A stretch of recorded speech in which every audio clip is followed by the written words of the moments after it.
আসসালামু আলাইকুম। রমজান অতি সন্নিকটে। রমজান কিন্তু অতি সন্নিকটে। রমজান মাস আসলেই আমাদের বাংলাদেশের ব্যবসায়ীরা ফুলে ফেঁপে ওঠে ব্যবসা করার জন্য।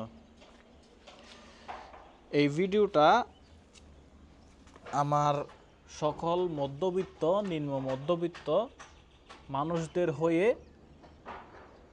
করতেছি। আপনারা যত দ্রুত ভিডিওটা শেয়ার করবেন যাতে মানুষের কাছে এই ভিডিওটা পৌঁছায়। তো যেইটা বলতেছিলাম, রমজান মাস সিয়াম সাধনার একটি মাস, মুসলিমদের জন্য তাৎপর্যপূর্ণ একটি মাস হচ্ছে রমজান মাস।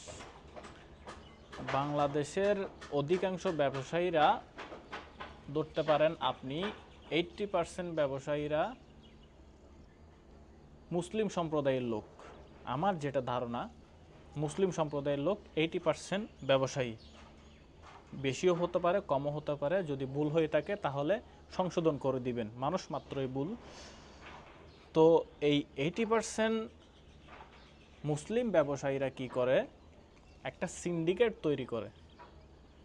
সিন্ডিকেট তৈরি করবে। সিন্ডিকেট তৈরি করার পর তারা বিভিন্ন ধরনের পণ্য স্টক করে রাখবে যাতে মার্কেটের সংকট তৈরি হয়।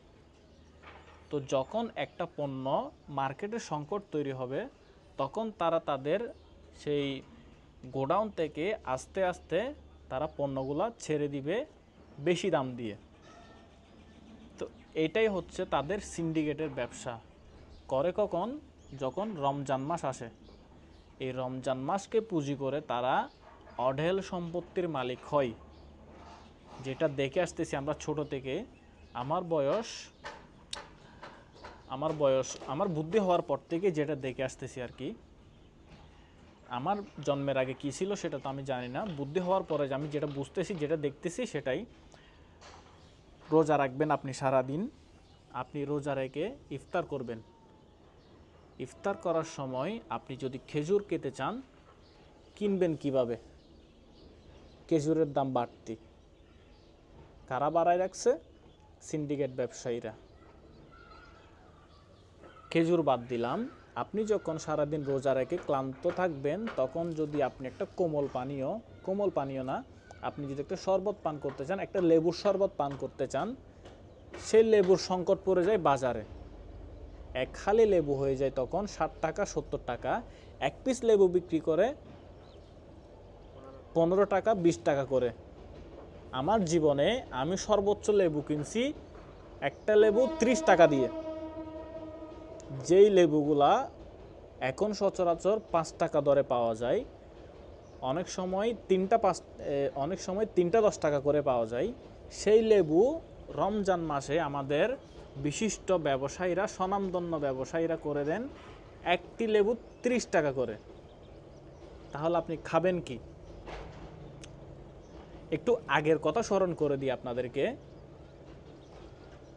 যখন বেগুনের দাম বাড়তি ছিল তখন আমাদের আপা বলেছিলেন যে মিষ্টি কুমড়া দিয়ে বেগুনি তৈরি করতে। যখন খেজুরের দাম বাড়তি ছিল তখন আমাদের আপা বলেছিলেন বড়ই দিয়ে ইফতার করতে খেজুরের পরিবর্তে। তো আমরা কিন্তু আর সেই বিকল্প চাই না। আমরা চাই সমাধান। শুধু সমাধানই না, সম্পূর্ণ সমাধান চাই। আমরা কোনো বিকল্প চাই না। আমাদের বিকল্পের দরকার নেই। যদি বিকল্পই তৈরি করতে হয় তাহলে আমাদেরকে বলতেই হবে আগে ভালো ছিলাম।